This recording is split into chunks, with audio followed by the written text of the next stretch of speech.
Hey, Hawkeye fans, Chad Leistikow of the Des Moines Register, along with Tyler Tachman. Des Moines Register. Good to say that, Tyler. It's good to have you. You made it to week 2. Congratulations. How you Yeah, feeling? How you feeling man. after week 1? I'm feeling good. I'm feeling alive. I'm feeling like I'm feeling like I can hear someone mowing the grass right outside of me. So I hope that you don't hear it. But No. okay, good. All right. No, I'm excited for Big Ten Media Days coming up here soon. Yeah, we have a lot to talk about actually on today's show. Thankful for you joining us at hawkcentral.com, our YouTube page. This is going to be a pretty regular thing as we get going, a regular thing this week, to be honest, because football season is kind of here. I know it's a year-round sport anyway, but once Big Ten Media Days hit, uh, for me, that's when all my vacations done pretty much. I've got full speed ahead. I'm kind of excited. I've had quite a bit of time off this summer, Tyler, and I know it's been without Kennington, it was a little bit of a juggle between Dargan and myself, but we made it through, and now I feel like we're fully staffed and ready to roll. We've got Gable Steveson announcing tomorrow night what he's going to do with his future. That's kind of crazy. We're going to talk about previewing Big Ten Media Days, which start Wednesday in Indianapolis. But Tyler, let's first just look back a little bit. A few news items that kind of ticked off last week that we haven't discussed as a pair, given that our radio show last week was all Jan Jensen and Lisa Bluter, which is great. Thank you again to them. So check that out at Hawk Central. Uh, but let's start with the gambling. Noah Shannon becomes the first Hawkeye publicly named in the sports gambling investigation. 27 games starting defensive tackle for the Hawkeyes. Very durable for the most part. He did have a shoulder thing that he had to get repaired in the offseason. So, he was a little bit, slow, I guess, this spring. But, he was going to he came back for his 6th year senior year. And now, his status, at least, for the opener, I would say, we don't know how long he will be out, Tyler. But, uh, you know, no matter what, even if I was deep there, that's a significant loss. A couple of things on that. One is we were just talking about this earlier, but I find it interesting just the timing of things so that he was announced as going to Big Ten Media Days, and then later they say, no, he's not, and Jay Higgins takes his place. So that all kind of timing, hopefully we can get some clarity on that at Big Ten Media Days as what their whole thought process was and all the information that they've collected has been. But number two is that I think it is if he is out or, we don't know, but that would be a significant loss. But at the same time, I think Iowa's D line group, if you're looking at one position group on the defense that you can miss someone like that, I think the D line is that, because you already have Logan Lee, Deontay Craig, Joe Evans, Aaron Graves, to name a few. So you already have like the core guys that were really important last season. You still have that core even without Noah Shannon. I think they just become better with him. But even without him, I think that the D line group is still pretty strong. I think the bigger questions on the defense come at linebacker of filling the departures of Seth Benson and Jack Campbell, but also in the secondary with Kayvon Merriweather leaving, Riley Moss leaving. I feel like, that Shannon could be out. It's not great, but at the same time, if there was one position group you're looking at as, okay, maybe they can afford to lose, a starter like that, the D line might be that. Yeah, definitely a big loss. I mean, Shannon's a 6th-year senior, leadership guy, grinds it in there. He doesn't do anything flashy for stats, but he's disruptive despite being like 6 feet tall and 290 pounds. I mean, he gets low pad level and does what Iowa wants them to do, frees up those defensive ends, frees up the linebackers to make plays. So that it's going to be a loss, and Y.A. Black is going to be really good, I think, if he can stay healthy. Aaron Graves, can't wait to see what he does in year 2 as a sophomore. Logan Lee, man, he just looks like he has grown even more on that defensive line. I think he's going to be terrific this year. Um, talk about a team player, a leadership guy. He could have easily been brought to Big Ten Media Days as well.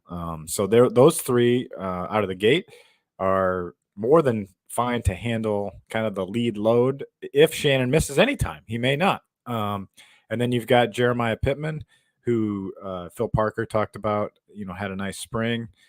Kelvin Bell did as well, I believe. And then the other guy kind of in there that maybe we're not thinking about as much as Ontario Thompson. He came in from Iowa Western, highly acclaimed. He could be potentially a factor on the D line and on the interior. And Iowa's probably pretty good on the outside. So we'll see kind of what materializes for depth. But the bigger question, Tyler, is how many games Noah Shannon's going to miss. We'll ask Kirk Ferentz. We'll see what he says. He may not know, but he probably doesn't know because I think it would have been resolved. If it had been resolved by now, he wouldn't have been pulled from Big Ten Media Days. I don't think. I think he would have spoken to it, and so that is a little bit of a question. So I know you wrote about it last week. I've written about it in the past, but as long as Noah did not bet on Iowa athletics or Big Ten football or college football, he's probably going to miss no more than 30% of the season, which would be basically non-conference, we think. So Ferentz must feel pretty good that it's going to be nothing too severe if he had included him in this, because there's no way he didn't know about it. I don't know. To me, I think it's probably, I'm going to guess it's 0 games or 1 game would be my guess. $200 or less, 0 games, $200 to $500, 1 game. That's kind of the guideline for reinstatement. I don't know. That's just my guess. Don't know for sure, but I don't think it's going to be that serious for him. And I mean, this is kind of more to the broad discussion of sports betting and athletics. And obviously we don't know like the specific details of what is being investigated, of like what all of this, but it is interesting to think about, and I know this has been said before, but how there's advertising of sports betting, and then people, you look at someone like Calvin Ridley in the NFL who's getting suspended for sports betting, and the fact that they're putting that image out there of advertising sports betting, and yet they're going to punish heavily the players that do it. I mean, I'm not saying, I don't think there's necessarily obviously you shouldn't bet on your own games, or the outcomes if you have inside information, but to come on with like such significant penalties or things that could affect Iowa or the teams that whoever is implicated or under investigation, like it just feels kind of just, it's an interesting contrast, and I think a lot of people have pointed that out as well. But it is kind of the evolving landscape of being able to bet on your phone. Like you didn't have to worry about that 20 years ago, because you probably had to go to a casino. So I know you're probably shaking your head at that, but that all I really like personally, all I have accustomed to in the sports betting world is really just like on your phone. Like you have FanDuel or DraftKings, whatever. Like it's just kind of easy at the touch of a button, and I'm assuming that the temptations along with that are a lot more difficult. Yeah, I had a good day on FanDuel yesterday with NASCAR bets, so I was pretty pumped about that. Really Who did you bet on? worked out well. I had a lot of good matchup bets. I had Martin Truex over Kyle Larson, so that worked out well. I'm glad Larson got bumped out of the way, even though I'm a big Larson fan. Who did I have? No, I had Christopher Bell over Chase Elliott, and then I had Denny Hamlin over Kyle Busch. So those are my 3 big ones. What was I going to say? Well, here's the thing that's kind of like a little bit concerning, though, if you are a Hawk fan or Iowa State fan, is that what if this isn't resolved by the football season? Right now, as of the old rules, it's an indefinite lifetime suspension basically for gambling. I mean, that's unless you get reinstated. So, you would hope that the NCAA is going to resolve this as soon as possible, before football starts, preferably before fall camp starts, to know exactly where guys stand. So that is one little concerning thing in my mind is what if this drags on another 2 months? Just like Keaton Anthony and the other guys in baseball, they never got a resolution. Maybe they just bet $5 on, LeBron's over, and they've been waiting this whole time and they had to sit out 20 games or whatever it was in baseball. So that's another little wrinkle about this. And maybe, that's one thing as we preview Big Ten Media Days, Tyler, is I think Kirk Ferentz potentially, knowing, I don't know, I'm kind of curious how he addresses this because it's going to come up and I could see him kind of being a little bit chippy with how it's being handled, or, he could go the other way, which is, hey, rules are rules. We understand that. We're going to abide by whatever punishment. And they are the rules. I mean, you have to know you can't gamble on sports if you come into college athletics, and so that's kind of it's part of the deal. It's part of of maintaining your eligibility. So I don't know. It's we'll have to see kind of how that goes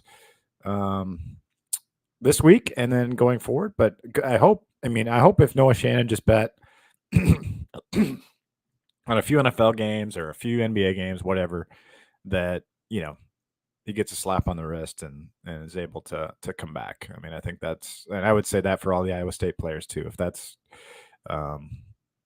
if you miss one game, that's probably about right. But if it's $800 or more in wagering, according to the NCAA, you're going to miss 30% of the season. So as long as it's not on Iowa, again, if you bet on the Iowa women against South Carolina, which was one of the rumors of some of the bets, then you might you're probably out for life. So that's kind of part of the deal.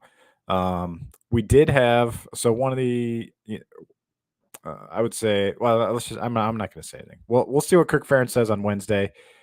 We're probably not going to get more names, but maybe we'll see how many more contributors he says could be out.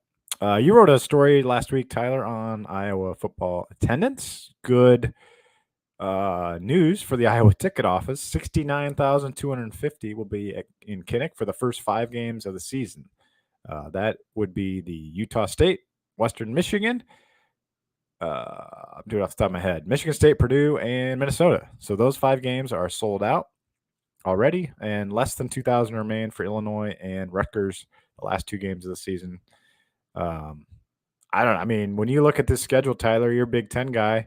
It wasn't anything. I mean, who's the marquee team on there? It's probably Minnesota, which isn't saying too much. I mean, it's a rivalry, but still, it's not like last year where you had Michigan at home, Iowa State at home, and Wisconsin at home, and Nebraska at home. You had all 4 of those teams at home.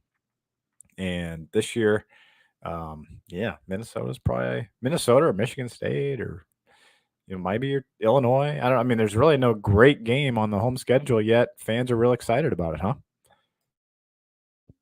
I took 2 things away from that. One was that how much people love football in Iowa, because after what happened last season, going back watching through the way the offense played and some of the actual just really bad performances in Kinnick, whether that be they won the South Dakota State game, but they scored 7 points without scoring a touchdown. Then you look at the Nebraska game. I mean, you're in your home stadium.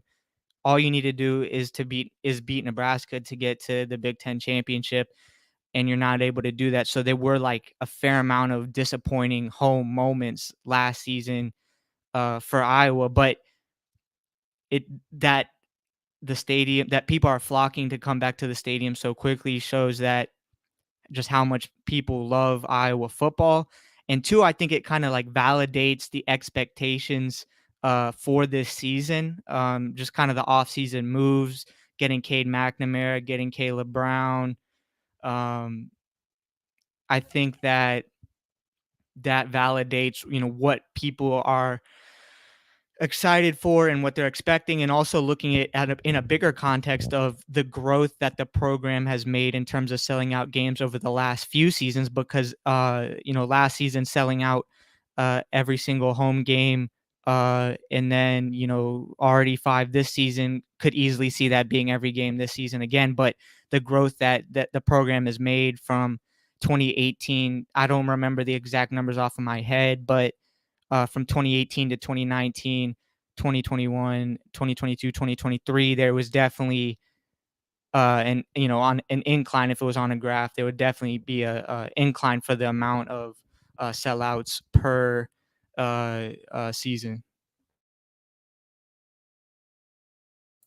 Sorry about that. I was trying to coordinate a ride for my son for something later tonight. No, you're good. Multitasking, but also I was remembering that I did have Tyler Reddick over Kevin Harvick, so it was a really good day. The only bet I really was annoyed with was I had Bubba Wallace top 10 and he finished 11th.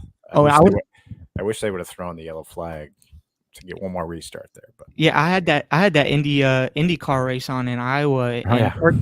Kirk Ferentz did the start your engines. He was making an appearance. So how did he do on that? I never saw the clip. Was it robust or was it kind of reserved? It was pretty reserved. It wasn't. I mean, he would. Yeah. I don't know. Start your engines. Yeah. I just can't imagine him really yelling in public. But yeah. Yeah, it wasn't too crazy.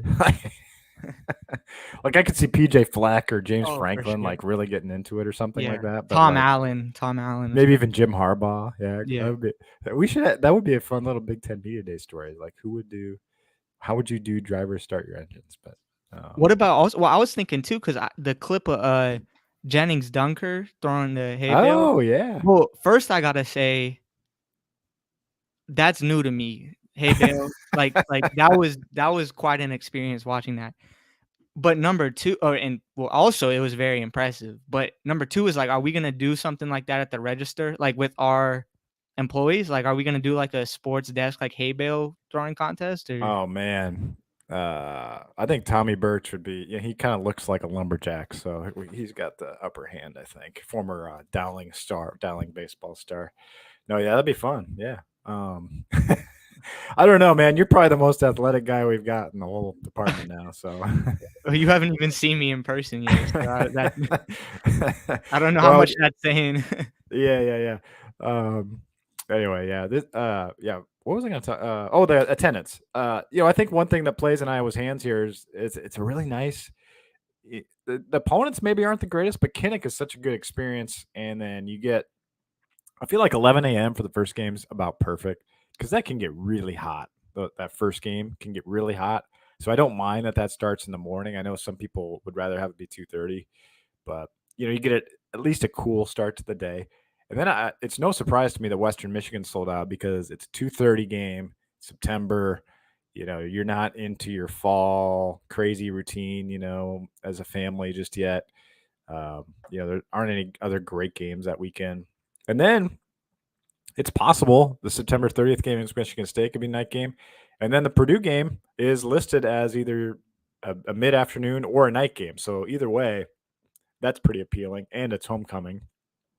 And then Minnesota, on the 21st, that could just be a monster game. I mean, we're going to get into – in fact, let's do that next, previewing Big Ten Media Days, how the West will be picked. But, I mean, Minnesota is right in that top 3 or 4 teams this year, projected anyway, to be right in the mix with Iowa and Wisconsin. So that could just be a monstrous game at Kinnick Stadium on October 21st. And it comes on the heels of the game at Wisconsin. So the Big Ten West could really be shaping up by then, because the next 2 weeks after that are it's a bye week, and then Northwestern at Wrigley Field, and then Rutgers. So I'm not saying those are automatic wins, but it lightens up a little bit, at least on paper.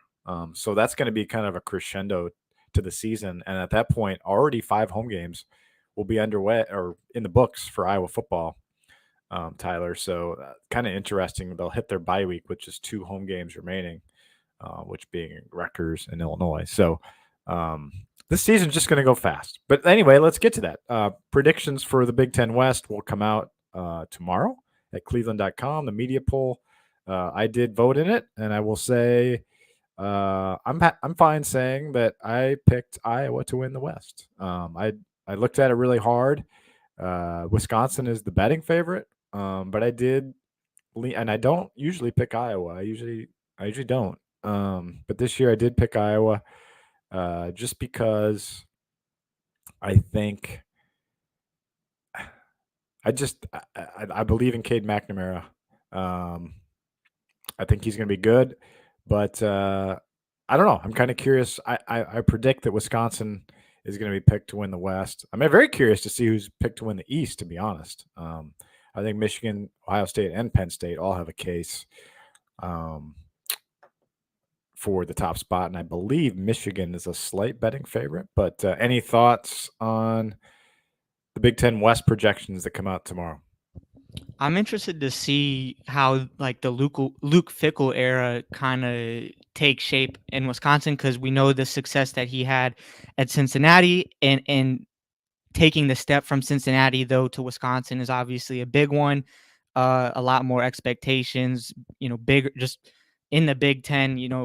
Definitely one of the biggest platforms for college football. Just to see kind of how he navigates that, and how, if he is able to help the live up to the expectations that people would expect him to be able to do at a place like Wisconsin. But then also, like, I feel like there's just, with all the new quarterbacks and new coaches, like, you have Matt Rule at, like, Nebraska, who coached the Panthers, and uh I just feel like that's an interesting combo.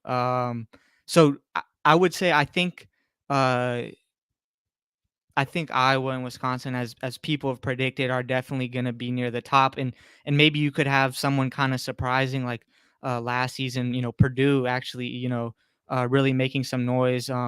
But I think my biggest thing, and like I've said in the past, is just like, I think Iowa's offense, and this isn't really news to anyone, but is, if Iowa's offense can just be like average, if they can be okay, if Cade McNamara doesn't have to do anything crazy, but um just put up enough points to where uh the defense doesn't have to do absolutely everything like they did last season. So I think there's an interesting dynamic too, especially just because this is the last season before USC and UCLA comes in, new Big Ten commissioner. It just feels like we're like in a transition in the conference. There's like just a lot of moving pieces and shifting, along with the landscape of college football in general, with NIL and the transfer portal and all that. So it just feels like there's a lot of chaos in the Big Ten right now, and I don't know. It probably is kind of how it mostly is, anyways, but it just feels like even more so now. I'm going to predict that Wisconsin is picked to win the West. I'm predicting Iowa second. I'm predicting Minnesota third, although I had Illinois third. And then Minnesota, I think those will be the top four teams. Nebraska 5, probably Purdue 6 at this point, and Northwestern 7. Hey, we got a question from Kennington Smith the third. Skinny Kenny weighing in. Applaud it. He's rooting for Tyler to succeed him with flying colors. Off to a great start. Kennington's Big Ten Media Days question is this: will KF mention any impressive true freshmen? 2021 and 22 have seen freshmen such as Keegan Johnson, Arlen Bruce, Connor Colby, Caleb Johnson, etc., make immediate impacts. Don't forget Drew Stevens, Skinny Kenny, always dismissing the special teams. The Hawk Central radio show is pro special teams advantages. I don't know. That's a really good question, Kennington. I know I'm not going to pretend, Tyler, that you're super familiar with the incoming freshman class just yet. So, I just think, I think this freshman class is going to be more about guys on special teams, would be my guess, Kennington. I think if you look up and down the roster, other than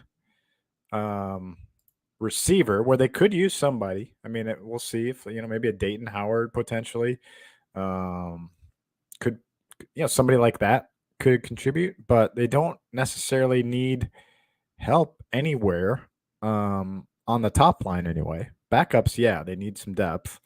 Ben Keeter is going to be fascinating what he is able to do. The world champion wrestler.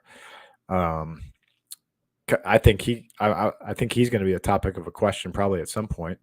Um, but that's a really good question. I'm going to say no, just because they don't need somebody like Keegan Johnson a couple years. I think was on the depth chart, and so was Connor Colby. So that was pretty notable. But they also enrolled early, and there weren't a ton of guys that enrolled early this year for the Hawks. So I'm gonna answer that in that way. Tyler, we both wrote about receivers this week. Let's talk a little receivers as we lead into Big Ten Media Days. Um, yeah, I wrote about Caleb Brown. You wrote about Nico Regaini. Huge question mark. This position group is curious if Kirk Ferentz sheds any light on his expectations for Caleb Brown. Caleb Brown's expectations for himself are that he is an automatic impact starter, was his words. I think we know kind of what Nico brings to the table, but why don't you talk a little bit about kind of what you learned about Nico in writing that article? Yeah, I think it was just interesting because he's a guy that's been around the program for a while, been through a lot, and to feel like he can be a guy not only that can make an impact with his play, but also someone with all the kind of moving pieces on offense that he can be a guy that can help be that kind of veteran leader and help continue establishing the culture. And because I mean, the expectations for Caleb Brown are really high coming in, and he certainly didn't do anything to kind of turn down that at all when you had talked to him. But also, Seth Anderson from Charleston Southern, he's another kind of new guy coming in, who is successful there. Um, Coming from a lower level to see if he's able to make the jump up. And then you also have, guy like Deontay Vines, who had a limited role last season, but can he make an improvement, make a jump up? Because I mean, you know, Iowa is like they're losing. I feel like they did lose a fair amount of production wide receiver wise with Arlen Bruce leaving, Brody Brecht, and then I mean Sam Laporta obviously a tight end, but that's a big hit as well. So I think that Iowa's offense, their struggles, like I feel like it was a full unit struggle. It wasn't like I've talked about before, where it's like Spencer Peaches will take a lot of the hit, a lot of the criticism, but like I feel like it truly was like a full offensive letdown in terms of where you could place blame realistically. Like I think part of it was on the wide receivers, but that also goes to the effect of like them being injured. So that's a factor as well. But offensive line, wide receivers, quarterback play. But I think it goes without saying that if you have guys out there on the perimeter that are consistently gaining separation, making plays and hauling in catches in tough spots, that's going to make it easier for everyone. And not only that, but that's going to open up holes for Caleb Johnson, and that's going to open up all different types of things. So you kind of at that point things open up all over the place if the wide receivers do their job, if the O line does their job, all that, et cetera, et cetera. But I don't know. I'm kind of rambling. That's how I see it. I'm just kind of curious what where Kirk Ferentz kind of sets the bar for expectations this week in terms of the offense. Because last year, actually, I can't remember if I sent you this video or not, Tyler, but he usually does a little side session, like 10 to 15 minutes with Iowa media, because the national or regional media kind of consumes a lot of his time at the other podiums. But I watched the video again just to remember what he had said, and there was about midway through the video, I asked him a question, it's like I kind of said it sort of like surprised, I guess. I said, you seem pretty upbeat about the offense. Like, do you really think it's going to be a lot better? Because it was bad to end 2021, as you probably know. And he goes, whoa. He kind of laughs and he goes, it must be pretty bad out there, in terms of expectations for the offense. But then he answered yeah, I really do think it's going to be better. We're just a little bit off here and there and all that stuff. And so it was kind of interesting to look back at that because even he said then, like, he thought it was going to be better, and the expectations were in the gutter, and they were way worse than anyone expected, including Kirk Ferentz, obviously. So I'm kind of curious now. Now expectations on the outside are kind of growing because of McNamara, because of Eric All. Everyone's excited about Luke Lachey. He'll be there this week. Caleb Johnson, kind of broke through last year. The transfers on the O line. I wrote about Rusty Feth a while ago. Wrote about Dejon Parker this week and Logan Jones. Check that story out at Hawk Central. It actually published today. And then Richmond and Colby on the left side. You feel, maybe the starting five could be okay. And then Jennings Dunker, two-time hay bale champ. So he could be in there somewhere. Tyler Ellsbury, Bo Stevens. But you really need Logan Jones to emerge. But I don't know. I'm just kind of curious if he's going to try to temper expectations or what. And then I should point out also that I do get to talk to Kelton Copeland tomorrow on my way to Indianapolis, actually. So he's going to be on the radio show this week to talk about the wide receivers. So what I'm telling you, Hawkeye fans out there, and we'll kind of close up here in a moment, but is you're going to get a lot more information about your team, like starting – I mean, we've been getting it the last week or so, but like tomorrow, Wednesday, Thursday, there's going to be a lot more chatter. We're going to have a lot more to talk about come Wednesday night, come Thursday afternoon. Kind of excited. Yeah, and I think going off of the importance of Logan Jones and how Iowa's offense struggled last season, I think people realize, but maybe not the extent to which like Tyler Linderbaum was important to what Iowa did because he was so good, and not only because he was so good on the offensive line for Iowa, but also because he was center, and that's basically like the quarterback for the O-line, and you literally can't do anything on offense unless you snap the ball. And losing him, I think, after the 2021 season and him going on to the NFL, that that maybe was the ripple effects of that were maybe more than what people expected, having a new center come in. And but yeah, and speaking of Jennings Dunker, if we do a register hay bale toss, I feel like we gotta sign him to a little NIL thing to sponsor it, or like I don't know. I feel like it's gotta be like the Jennings Dunker, like Des Moines Register hay bale toss or something of that sort. Man, my back is not good enough to give that a whirl. I'm trying to just get through my men's league tennis season. I don't need any hay bale injuries. Then I had the broken leg and ankle earlier this year, so I'm trying to focus my minimal athletic exposure. All right, well, this is fun. Thank you, Tyler Tachman. Thank you for Hawkeye fans for listening. Probably like some loose ends we left out there. We could talk so long on a Hawkeye football here. But we want to kind of get you a little bite-sized half-hour podcast here before we head to Indy. I'm leaving first thing in the morning, basically, and Tyler will meet me there tomorrow night. As I mentioned, Gable Steveson announcing his future. We don't know with specifics or not, but that'll be on USA Network. I believe it starts at 7 o'clock. I admittedly don't know anything about WWE, so I don't know if that's like if it goes to like midnight or 2 hours or what. But sometime during that show, he's supposed to announce what he's doing. Is he going to go back to college? Is he going to Minnesota? Is he going to Iowa? Is he going to stay in the WWE, NXT, or whatever it is? Sorry to be so, whatever, clueless on the WWE. It's just not my thing. I should have had George Kittle on or something to talk about it. Any final thought? I'll give you the last word here, Tyler. Last thoughts about Big Ten Media Days as we preview our week ahead. How about this? Any other teams that you're most interested? You talked about Luke Fickell, so take them off. Other teams, other coaches, anything you're most interested to hear from this week?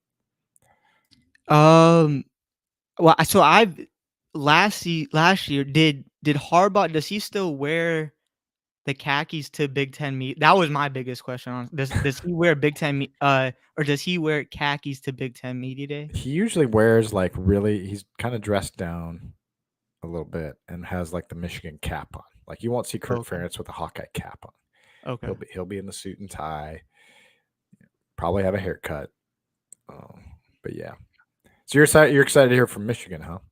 Yeah, I think from an Iowa perspective, with Cade McNamara leaving, Yeah, but and still being Eric in Hall. like Yeah, that. Yeah, I mean I feel like that's a pretty big storyline from an Iowa perspective, and also from a Michigan perspective, and then I feel like with the transfer portal too, like Caleb Brown came from Ohio State. You have all these guys that are now like transferring in within their own conference, and you're kind of seeing the teams that they left. So I feel like that kind of brings a interesting dynamic. I think just in general, like the dynamic at media days is interesting because you just have a bunch of these high profile coaches kind of in the same place, and I feel like there tends to be there can be some drama or got people you get little sound bites or whatever out of it, but I mean on a more serious level, like just the whole situation at Northwestern, um yeah, and yeah, yeah, what's been alleged against them and all that is disheartening to see, and it's something that they're going to have to kind of face full right in the full front this week. So it's going to be interesting to see kind of how all that, how they handle all that and how all that yeah. pans out.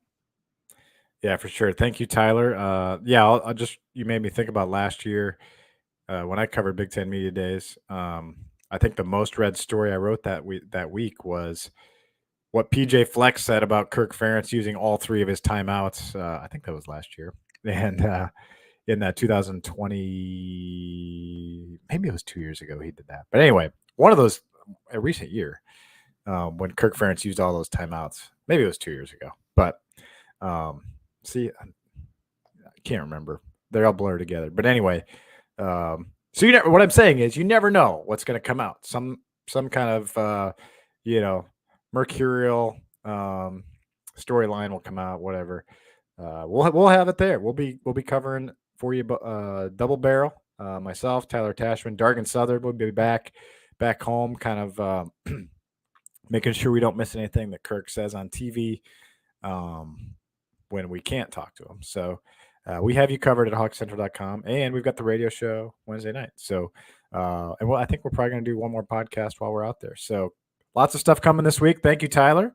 Safe travels. I'll see you in person for the first time in my life tomorrow. All right, sounds good. Take care.